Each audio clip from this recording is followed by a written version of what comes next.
inson chet elga bordi. Aytaylik, nima niyatda, nima maqsadda borishi juda muhim. Masalan, oilasidan qochib, ishidan qochib ketdimi, u olish kerak bo'lgan foydani 1% olib keladi. Bo'ldi. 5 kundan keyin o'zi kelib qoladi.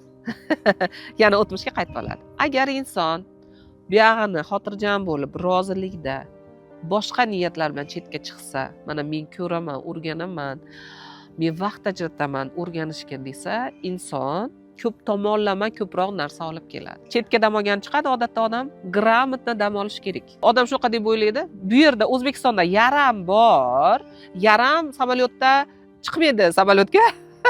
Yaram aytaylik chet elga dam olgani bormaydi, u O'zbekistonda qoladi desa juda katta xato. Yaram birga boradi. Ma'lum vaqtga o'chirdingiz. Keldingiz yana yondi. Endi men qanaqa taklif qilaman mijozlarimga, biz boshladik chet elga olib chiqib shu ishlashni. Biz qanday qilamiz? Biz bu muhitdan olib chiqib chet elga, chet elda energiyasida sal uzoqlashganda, sal o'chgan paytda aynan bu yerdagi muammolarni bu yerda hal qilishni o'rgatamiz. Munosabat, pul, rivoj. Chunki bu yerda resurs bor odamda, yangilik kirgizishga resurs bor. Sal bo'shadi ichidagi joy. Biz yana bo'shatamiz. U yerda texnikalarimiz bor, ichidagi joyni kengaytirib olamizda, yangi narsalar kirgizamiz va boshqa odam bo'lib keladi. Boshqa urovingda kelgandan keyin bu yerda osonroq yechadi.